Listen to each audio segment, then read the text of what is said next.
नमस्कार, आप देख रहे हैं न्यूज एक्सप्रेस और मैं हूं आपके साथ शावनी पटनायक।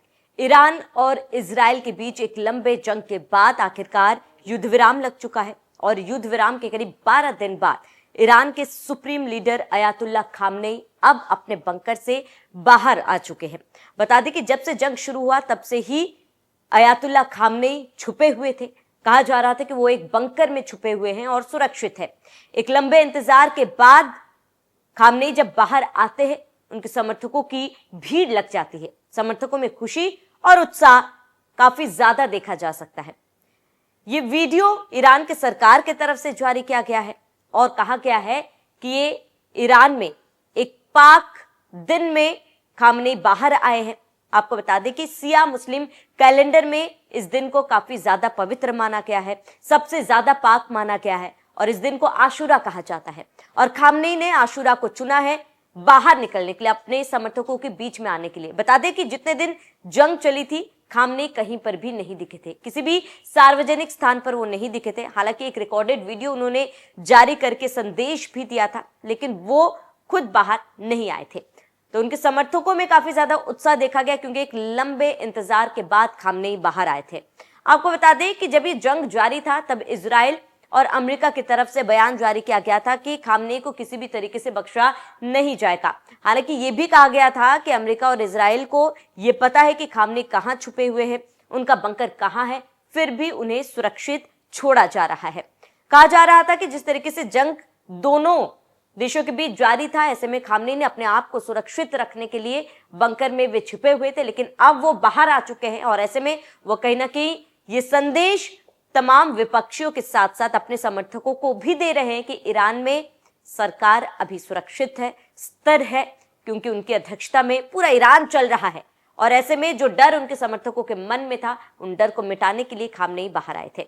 बता दें, जंग के बाद से ही खामनेई कई सार्वजनिक मंचों पर दिखाई नहीं दिए थे और इसके बाद आपको बता दें कि जैसे ही ये वीडियो वायरल हुआ, तमाम ईरानी समर्थकों के बीच में उत्साह का माहौल था। जब खामनेई एक हॉल में पहुंचे, कहा जा रहा था कि यहाँ पर सार्वजनिक तौर पर एक त्योहार को मनाया जा रहा है। खामनेई उस हॉल में अंदर आते हैं और अपने समर्थकों के लिए हाथ उठाकर उनका अभिवादन करते हैं। समर्थकों में भी इस दौरान उत्साह होता है। एक पारंपरिक काले परिधान में वो दिखते हैं इस दौरान, और इस दौरान ईरान के संसद के कई बड़े अध्यक्ष और अधिकारी भी मौजूद होते हैं।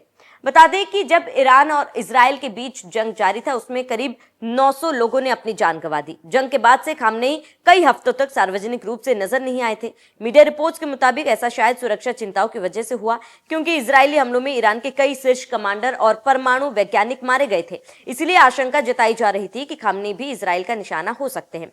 ईरान ने जंग के दौरान 900 से ज्यादा लोगों की मौत की बात स्वीकार की है, जबकि हजारों लोग घायल हुए। इसके अलावा ईरान ने इस बात की भी पुष्टि की है कि उसके परमाणु ठिकानों को नुकसान पहुंचा है।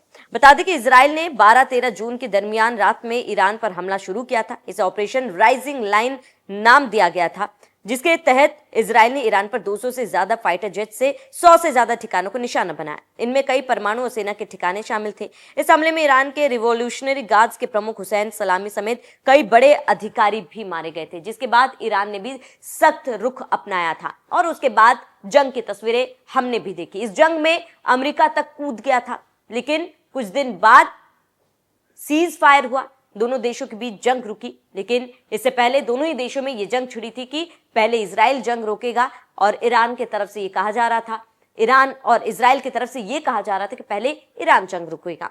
लेकिन इसी होड़ में जंग रुकी और जंग रुकने के कई दिनों बाद अब खामनेई बाहर आ चुके हैं।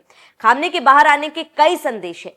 क्या ईरान की तस्वीरें अब बदलेंगी? क्योंकि कयास ये लगाए जा रहे थे कि अब ईरान में तख्तापलट हो सकता है, खामनेई अपना उत्तराधिकारी घोषित कर सकते हैं। लेकिन अब जिस अंदाज में खामनेई बाहर आए हैं, ऐसे में क्या ईरान की तस्वीर बदलेगी या फिर जो जंग ईरान इजराइल के बीच चल रही थी, जिसमें युद्ध विराम लगा हुआ है, क्या वो खत्म होगा या फिर ये एक नई शुरुआत होगी?